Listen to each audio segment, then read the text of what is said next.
It's Thursday in Holy Week, Maundy Thursday, and this is the first of two reflections that I have for today. The well-known story about a woman anointing Jesus with perfumed ointment is found in all four Gospels in three very different versions. The Gospel of John's version is arguably best known, with the woman being Mary, sister of Martha and Lazarus, an action in the aftermath of Jesus raising Lazarus from the dead. It is a story of gratitude as well as knowing what Jesus' ministry is about and what it is risking. The version in Luke is also well known because the host of that dinner party, a Pharisee named Simon, makes a big deal about her being a certain kind of woman. It's no wonder that the woman in the story gets wrongly amalgamated into one with its greatest abuse by Pope Gregory the Great when he gave a homily in Rome in 1591 that pronounced that Mary Magdalene, Luke's unnamed sinner, and Mary of Bethany were the same person.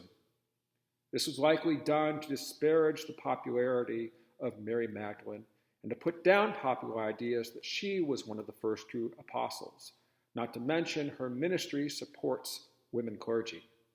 But I digress into another conversation. Anyway, for our purposes today, the Gospel of Matthew and Mark have nearly identical versions of the story in both story placement and content. We are told just before the account that the chief priests and elders have just conspired to arrest Jesus by stealth and kill him, although they're not quite sure how to pull this off. We then have Jesus and Bethany in the house of Simon the leper. A woman comes in with an alabaster jar of very costly ointment and pours it on Jesus' head. In Matthew's version, it's very specifically the disciples who are angry with this action. Why this waste, they said, for this ointment could have been sold for a large sum and the money given to the poor.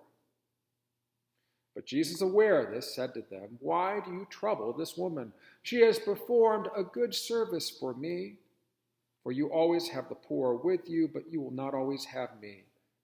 By pouring this ointment on my body, she has prepared me for burial. Truly, I tell you, wherever the good news is proclaimed in the whole world, what she has done will be told in remembrance of her.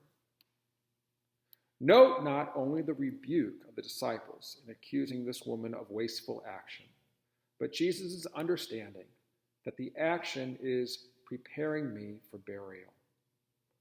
The woman's action is directly related to where Jesus is heading, a final confrontation and ultimately death on the cross.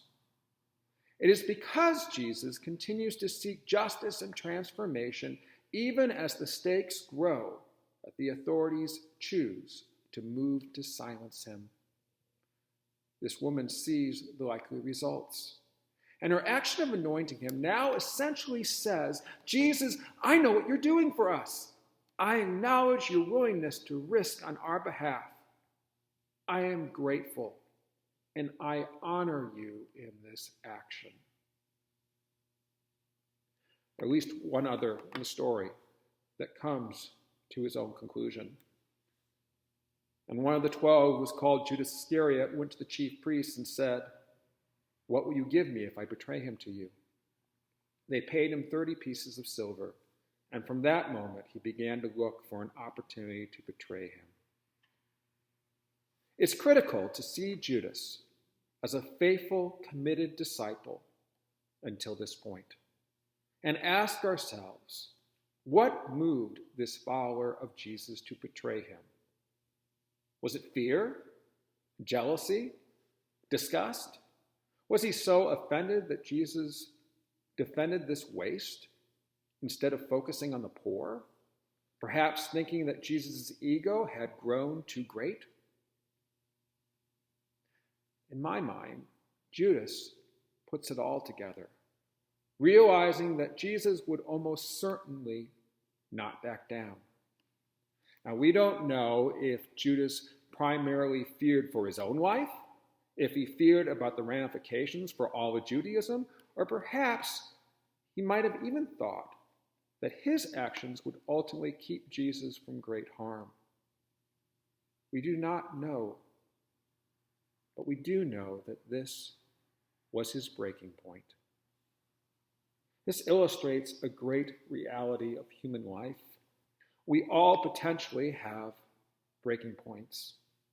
There are moments when we feel isolated from all others, and this time of social distancing can lead us towards such a point.